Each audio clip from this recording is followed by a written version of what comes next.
대통령 어떤 기준으로 뽑으시나요? 2021년 한국 갤럽 조사에 따르면요. 대통령 선거에서 유권자들이 중요하게 고려하는 요소에 능력, 경험, 소통, 공약 등등 여러 가지가 있는데 그중에서 도덕성이 4위로 무려 17%를 차지했어요. 단순 정책이나 공약뿐 아니라 후보 개인의 삶과 가치관도 국민의 선택에 큰 영향을 미친다는 걸 보여주는데요. 곧 있을 2025년 대통령 선거, 우린 과연 어떤 지도자를 선택해야 할까요? 자, 그래서 지금부턴 후보들의 과거를 면밀히 살펴보면서 도덕성과 자질을 검증해 보려고 합니다. 특히 전과 기록은 후보의 과거 행적을 보여주는 중요한 지표가 될 텐데요. 그런데 이번 대선 후보 중에 전과 17범이 있다는 사실 아셨나요? 사기, 재물손괴, 폭력, 상해 등 죄목도 다양하던데요. 이쯤 되면 이런 궁금증 생기죠. 아니, 전과가 이렇게 많은데 법적으로 대선 후보 등록 가능한가? 도대체 이게 왜 가능한가? 여러분도 궁금하시죠? 결론부터 말씀드리면 전과가 있더라도 일정 기간이 지나면 출마 자격, 그러니까 피선거권이 회복됩니다. 공직선거법 제18조와 제19조를 보면 피선거권은 금고 이상의 형을 선고받고 형의 집행이 끝나지 않았거나 집행유예 기간 중이거나 형의 집행이 끝난 후 일정 기간이 지나지 않았을 때 제한이 되는데요. 자, 예를 들어볼게요. 공직자의 뇌물수수죄로 벌금 100만 원 이상을 선고받았다면 형 확정일로부터 5년이 지나야 출마 가능합니다. 만약 집행유예를 받았다면 10년이 지나야지 출마가 가능하고요.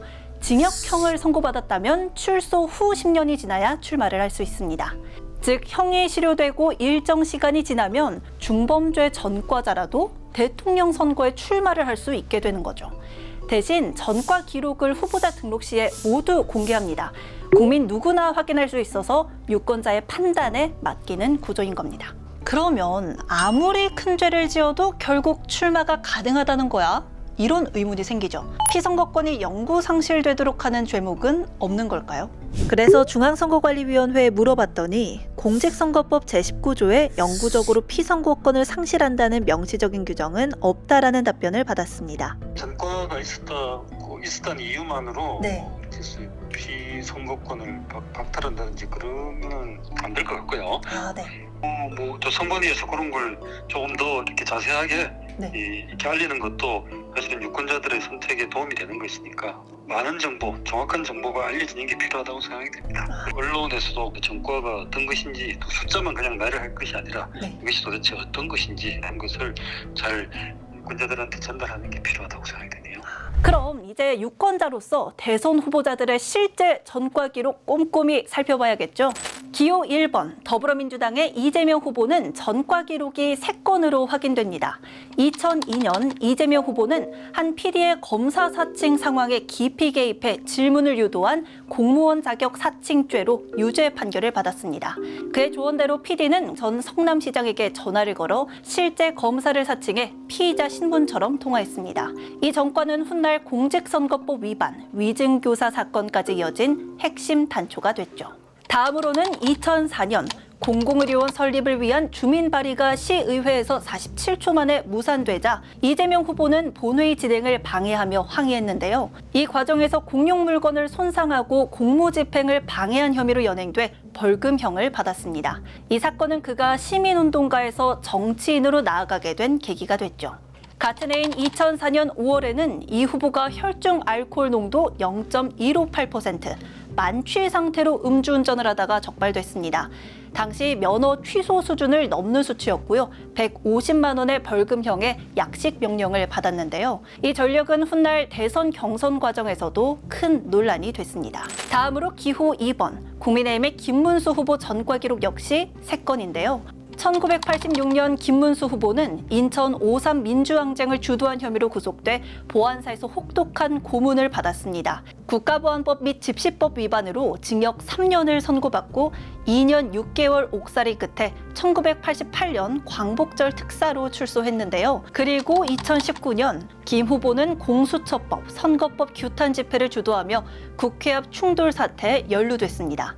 집회 종료 후에도 참가자들을 선동해 퇴거를 거부한 혐의로 약식 기소됐고 2021년 집시법 위반 및 퇴거 불응으로 벌금 300만 원 약식 명령을 받았죠. 마지막으로 2020년 법치를 강조해온 김문수 후보가 코로나19 집회금지 명령을 어기고 예배에 참석해 논란에 휩싸였습니다. 서울시의 명령을 무시한 채 사랑제일교회 예배를 강행한 혐의로 재판에 넘겨졌고 감염병 예방법 위반으로 항소심에서 벌금 250만 원을 선고받았어요.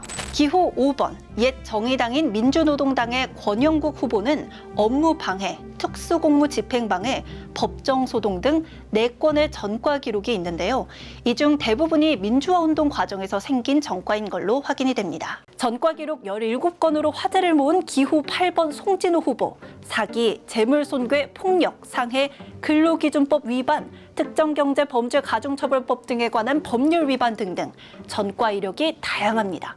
주로 경제사범 중심의 전과 기록인데요. 이게 노동운동이나 정치 시위로 인한 전과인지는 정확히 알려지지 않은 상태입니다. 하지만 지난 15일 송 후보의 대변인은 17번의 기록이 IMF라는 국가적인 혼란 속에서 한 청년 사업가가 생존을 위해 몸부림을 쳤던 현실이었다. 동일한 혐의로 중복 기소되며 전과 기록이 불필요하게 늘었다고 해명했습니다. 전과 기록이 없는 후보는 개혁신당의 이준석, 자유통일당의 구주화, 무소속의 황교안 후보 단 3명뿐이네요. 제21대 대통령 선거가 이제 2주 앞으로 다가왔습니다. 최종 판단은 결국 국민의 몫입니다. 기록 넘어 진실을 꿰뚫어보는 눈. 그게 우리가 가져야 할 시민의 권리이자 책임 아닐까요?